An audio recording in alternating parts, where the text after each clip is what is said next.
Well, we had the story of Gideon, and musical instruments are a major part of this story, so it's only a natural thing that if they're going to play something, let's do a marching band. We started with this simple concept of tubas and flashlights. They're carrying around tubas and carrying around flashlights. I thought it was kind of weird, kind of strange, and then I remembered that what makes our best shows the best shows are that we do weird things. It was a wonderful story, a Bible story that all of us around the development table remembered from our childhoods and really wanted to tell the story. Prepare to be boarded! Avast, ye regular hosts! We're pirating this broadcast!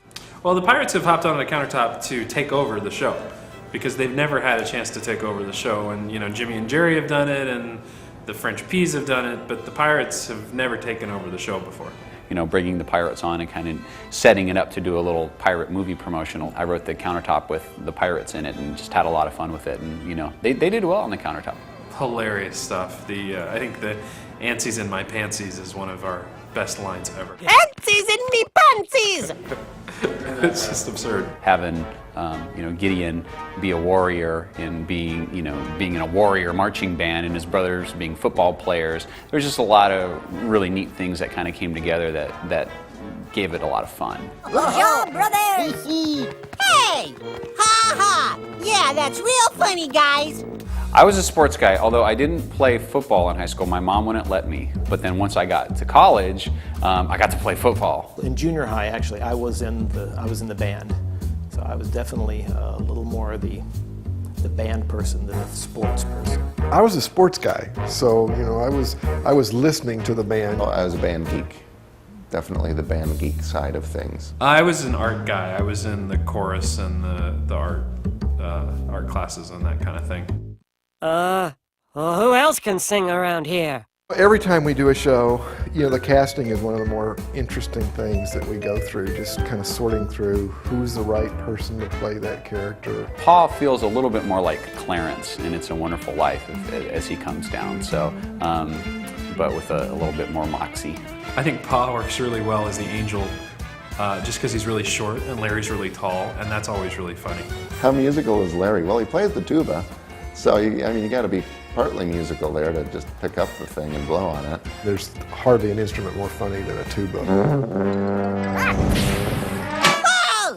The lamps became flashlights, and instead of the jars that they had to break and make all the noise, we turned that into the drum line. What's it going to sound like if a bunch of flashlights are hitting the rocks? So I kind of started with just this little cadence. Of the Lord and of Gideon. Well, if Gideon didn't trust God, Israel would have been defeated. God had a plan to save Israel from the Midianites, and he chose to use Gideon to help him in that plan. And so I think we have the decision whether we're going to act in the position that God puts us in. Such a wonderful lesson about putting everything you have, your trust in God, knowing that there's no way on earth I can do this by myself. That was real nice. It was touching, yet lighthearted. I was moved.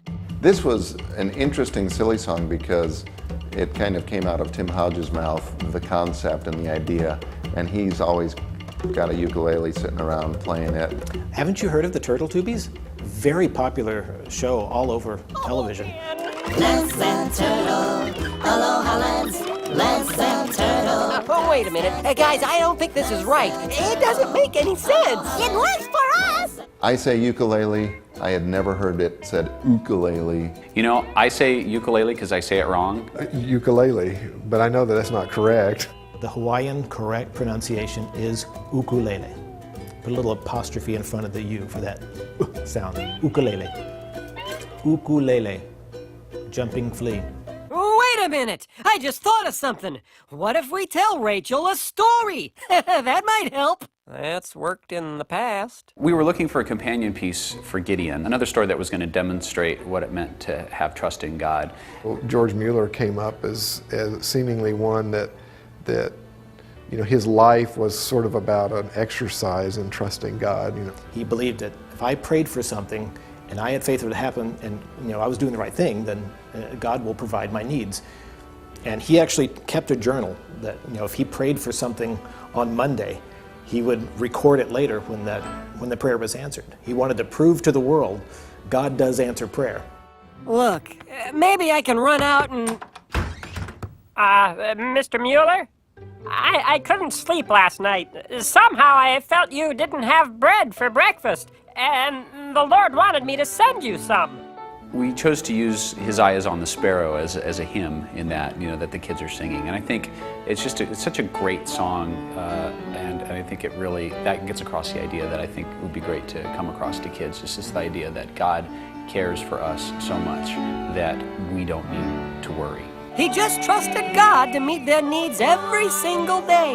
And every single day, God did. A time in my life when I had to trust God was when my daughter was in the hospital. And during that time, she got sick, twice actually. And we realized that even though we had to trust God, there was no promise that she was going to be okay. The only promise was that God would take care of us. And Gideon says, I thought God was just going to tell me, well done. And the angel has that great line. It's my favorite line in the whole show. He said, if you want to hear God say, well done, you've got to do what he asks. The core is finding out what it is God wants for you. If you know what he wants for you, it's a lot easier to separate what you need and what you want. God has a plan, and we're called by Him into that plan to be used. And so we just need to trust that God is in control, God knows what He's doing, and then it's our job to obey and to do what He asks us to do.